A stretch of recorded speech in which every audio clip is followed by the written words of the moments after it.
Bonjour les motivés! Aujourd'hui, on va avoir une rencontre plus au niveau financier, donc avec un conseiller en sécurité financière. Je vous le présente à l'instant, Samuel Demers. Comment ça va? Ça va super bien, toi? Ça va bien, merci. Tout d'abord, je te remercie d'avoir accepté mon offre de venir parler aux gens. Donc, super gentil de ta part. Merci. Écoute, ça me fait vraiment plaisir. Je suis bien content d'être là. Ben, excellent, parfait. Justement, commence par te présenter un peu aux gens, s'il te plaît. Super. Donc, je me présente Samuel Demers, je suis conseiller en sécurité financière, comme j'ai été annoncé. En fait, avant d'être un conseiller en sécurité financière, ce que je suis, c'est un fan de hockey. OK. J'ai dit souvent, tu sais, j'ai fait mon secondaire en sport-études hockey. Le hockey, ça m'a suivi toute ma vie. Tu sais, quand j'ai commencé, les premiers sports que j'ai fait, c'était du taekwondo puis du soccer. Puis après ça, j'ai commencé à jouer au hockey. Puis j'avais une conversation là-dessus, justement, avec mes parents dernièrement. Puis ce qu'il m'expliquait, c'est que quand je faisais du soccer, du taekwondo, il y avait souvent des moments où je voulais pas y aller. Je voulais pas aller à mes pratiques, à mes entraînements. Mais au hockey, c'est jamais arrivé. J'étais tout le temps super motivé. Fait que c'est vraiment cet esprit-là que j'adore le hockey, ça me suit. Puis encore aujourd'hui, même si c'est à moins haut niveau, mais sinon, c'est ça. À part ça, je suis conseiller en sécurité financière. Tu sais, j'aide mes clients vraiment à développer leur mindset financier. Je pense que c'est là que tout part. Puis aussi, justement, à prioriser ce qui est important pour eux puis à atteindre leurs objectifs financiers. OK, excellent. Petite question comme ça, là, quand tu dis mindset financier, qu'est-ce que tu veux dire par là? Bien, c'est vraiment au niveau de l'état d'esprit parce que souvent, on a certaines croyances limitantes ou on Ouais. a certaines façons qu'on va voir l'argent qui vont nous empêcher d'atteindre nos objectifs. Une des choses que je vais voir souvent, c'est que les gens vont penser que c'est dur d'investir, c'est dur d'épargner, puis ça va les bloquer. Ça, c'est une croyance que je vois vraiment souvent. Puis, ce qu'il Ouais. faut comprendre, c'est qu'il faut vraiment se dire, faut avoir un certain objectif, il faut y aller progressivement. Parce que c'est certain que si tu donnes un objectif d'investir 500 dollars par mois et tu n'as jamais mis une scène de côté, ça ne va pas être facile. Mais si tu dis, je veux investir 500 dollars par mois, puis tu commences avec un 25 dollars par mois, tu augmentes à 25 dollars aux 2 semaines, 50, tu augmentes progressivement, ça va beaucoup mieux. Donc, c'est vraiment tout cet état d'esprit-là qu'on vient essayer de travailler, de changer pour que ce soit aligné et que les gens puissent vraiment atteindre leurs objectifs. Parce que tu as beau mettre les meilleures stratégies en place, si l'état d'esprit n'est pas là, il va toujours avoir des pépins qui vont trouver des choses moins agréables, puis tu ne vas pas passer au-dessus, puis tu vas bloquer là. Donc, on va vraiment venir travailler le mindset financier à ce niveau-là. Ça vient rejoindre pas mal le mindset en général, mais moi, vu Ouais. que mon domaine, c'est vraiment les finances, je mets un accent là-dessus. Ben, excellent, belle explication, merci. Sinon, au niveau de tes embûches, un peu plus personnel, là, au niveau de tes embûches, quelles auraient été des embûches que tu aurais dû faire face, puis comment tu as fait pour les traverser? Ben, ce que je dirais, mes plus grosses embûches, ça a été moi-même. Ça a été OK, beaucoup mon état d'esprit, justement. Puis c'est pour ça que intéressant. j'ai réalisé avec le temps que je voulais un peu me spécialiser là-dedans en tant que conseiller au niveau du mindset financier. Parce que ce qu'il faut comprendre, c'est que j'ai commencé dans le domaine des services financiers en 2019. Donc, OK. octobre 2019 à la fin de l'année, pas longtemps avant le début de la Ouais, c'est pandémie. ça, je m'en allais dire. Ouais, c'était pas longtemps avant le début de la pandémie. Fait que oui, il y a eu tout cet événement-là. Tu sais, j'étais en début de carrière, je travaille autonome, donc je suis rémunéré à la commission. Donc, c'est vraiment, je suis en affaires. Tu sais, il faut que j'ai des nouveaux clients pour qu'il y ait de l'argent qui rentre. Mais où ça l'a bloqué, c'est vraiment à mon mindset. Parce que moi, comment je l'ai vu comme quelque chose qui n'était pas surmontable, quelque chose que, tu sais, c'était jamais arrivé. Puis, je me bloquais moi-même, je me limitais moi-même. Fait que ça a beaucoup été euh, mon mindset à ce niveau-là, la manière que j'ai réagi à la situation, puis ça m'a pris du temps. Tu sais, j'ai été quand même assez longtemps à m'apitoyer sur mon sort, si on veut. OK. Puis là, fait que là, tu sais, la pandémie est arrivée quoi au mois de mars. Puis là, je suis Ouais. embarqué dans du développement personnel vers le mois de fin mai, début juin. À ce moment-là, entre autres, j'ai vu Charles Côté de Drôlement Ouais. Inspirant. Je suis tombé là-dessus. Puis là, j'ai commencé à embarquer plus dans la lecture puis tout. Puis j'ai réalisé, tu sais, je suis en contrôle de mon destin. Oui, il y a des événements qu'on ne contrôle pas. Par contre, ce que je contrôle, c'est comment je réagis à ces événements-là.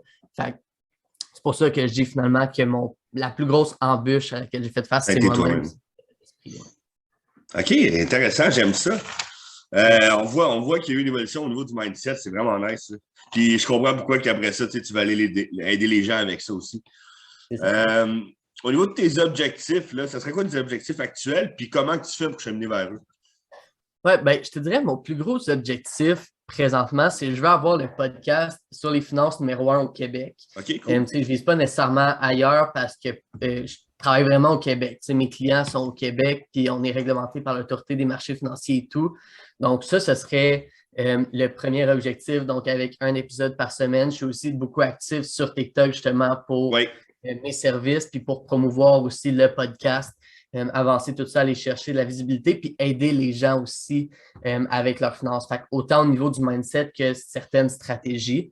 Ensuite, je suis en train de regarder justement à ce niveau-là. Je te dirais qu'en ce moment, j'ai deux principaux objectifs. Je suis en train de travailler là-dessus, comme on parlait avant de commencer. Ouais. Mais le deuxième plus gros objectif sur lequel je suis en train de travailler, c'est en aidant mes clients, je fais de l'investissement pour eux, puis je cherche à avoir 1 million en nouveaux dépôts de mes clients, donc en nouvel investissement cette année pour l'année 2022. Donc, je dirais vraiment que présentement, c'est ça mes deux principaux objectifs, les deux choses sur lesquelles je travaille, donc au niveau du podcast et au niveau de ma business justement de conseiller en sécurité financière.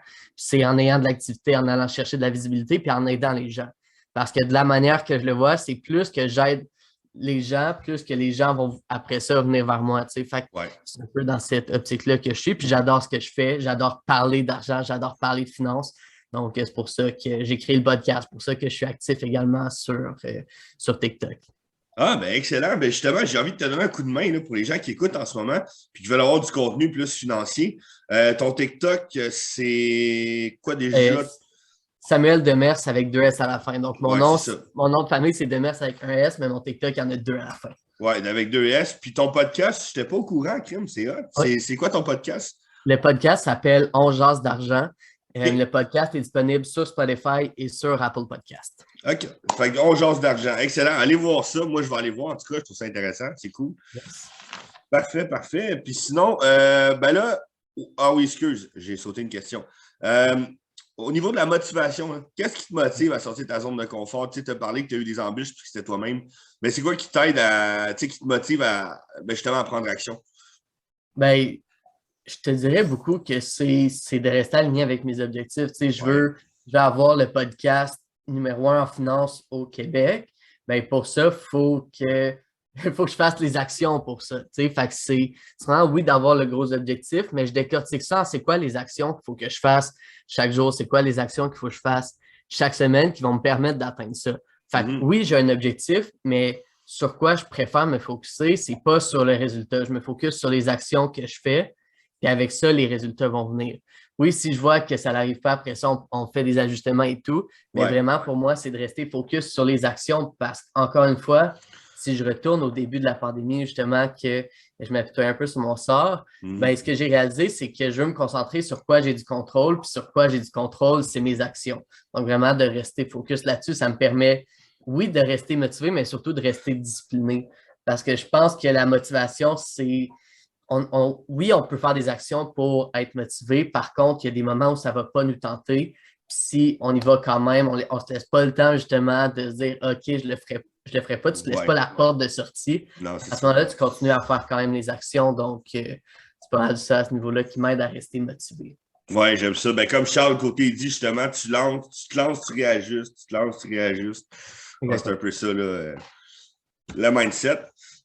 Sinon, ben là, c'est sûr, on en a parlé, mais je ne sais pas si peut-être tu en as en profondeur, je ne sais pas, là, quels seraient tes projets là, présents et futurs? C'est pas mal les objectifs, j'imagine, ton podcast. Oui, ça fait partie des objectifs parce que, tu sais, je vise une certaine liberté financière aussi. Je suis en train de définir un peu à quel moment je veux l'avoir et tout. Mais, tu sais, pour moi, c'est vraiment, je prévois, je développe mes connaissances, je vais éventuellement investir en immobilier, entre autres. Parce que je ne suis pas encore là-dedans. Je suis beaucoup dans le marché boursier, investir un petit peu plus en crypto aussi. J'ai mis un petit pied là-dedans. Vraiment, c'est développer mes investissements à ce niveau-là. Donc, ben sinon, c'est un peu avec les objectifs d'avoir le podcast numéro 1 en finance au Québec. Donc, voilà, ça ressemble pas mal à ça. Puis, au niveau de ton podcast, là, je suis curieux. C'est quoi les sujets que tu abordes le plus dans ton podcast? C'est certain, c'est ce que la structure que j'essaie d'avoir, c'est vraiment d'avoir un épisode plus au niveau du mindset. OK. Puis un épisode après, plus au niveau des stratégies à mettre en place. Donc, vraiment une alternance comme ça. Donc, certains, c'est tout ce qui touche aux finances. Par exemple, le 3e épisode sort demain, donc dimanche le 27. Donc, tu sais, c'est encore assez nouveau. Mais Mhm. par exemple, le premier épisode, en fait, c'était un peu plus sur mon parcours, que les gens Ouais, apprennent à me connaître. Je pense que justement, d'apprendre à connaître son autre, c'est important. ben Ensuite, oui. c'était quatre manières d'améliorer son mindset financier. Et l'épisode qui sort demain, je l'ai enregistré hier, puis j'ai un gros blanc de mémoire. Ah oui, c'est 4 principes fondamentaux sur l'investissement. OK, Donc, intéressant. vraiment, ouais. Je pense que là, c'était cinq manières d'améliorer son mindset financier, puis demain, c'est quatre. OK. Fait que tu y vas un peu développement personnel puis stratégie financière, si je comprends bien, c'est ça? Exactement, un peu une alternance. Une alternance. Comme ça, j'essaie aussi de garder les épisodes assez straight to the point. Tu sais, je OK. suis vraiment, tu sais, c'est une manière que les gens puissent s'éduquer. Je pense que c'est surtout ça l'objectif. Donc, on ne va pas trop dans du flafla, on va dans le vif du Wow. sujet, puis let's go, là. Ah, ben, je pense que c'est ça qui est le plus intéressant, justement. Pour les gens ont moins le temps hein, aujourd'hui. Fait que je pense qu'il faut aller, comme tu dis, straight to the point. Yes. Cool. Sinon, dernière petite question que j'aime bien poser, là. Si tu avais un conseil à donner aux gens pour qu'ils croient en eux puis qu'ils aillent prendre action, qu'ils se motivent un peu, ça serait quoi? Mais premièrement, tu sais, je pense que la première chose à regarder, c'est de savoir c'est quoi ses priorités, c'est quoi Ouais. ses objectifs, qu'est-ce que tu veux atteindre. Parce que pour moi, tout part de là. Tu sais, Mhm. si tu ne sais pas pourquoi tu fais quelque chose, c'est difficile de rester dans l'action. Donc, tu Évidemment. veux vraiment savoir c'est quoi tes priorités et qu'est-ce que tu veux atteindre.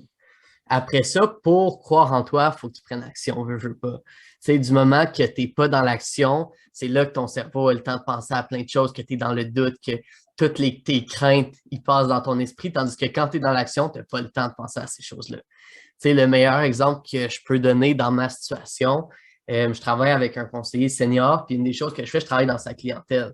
Quand je me dis, ah, tu sais, je vais faire des appels dans sa clientèle pour rencontrer les gens, avoir certaines rencontres, puis je prends du temps à le faire, que je repousse ça un peu, c'est là que ça commence à se mener, ah, si les gens réagissent pas bien, si les gens ça.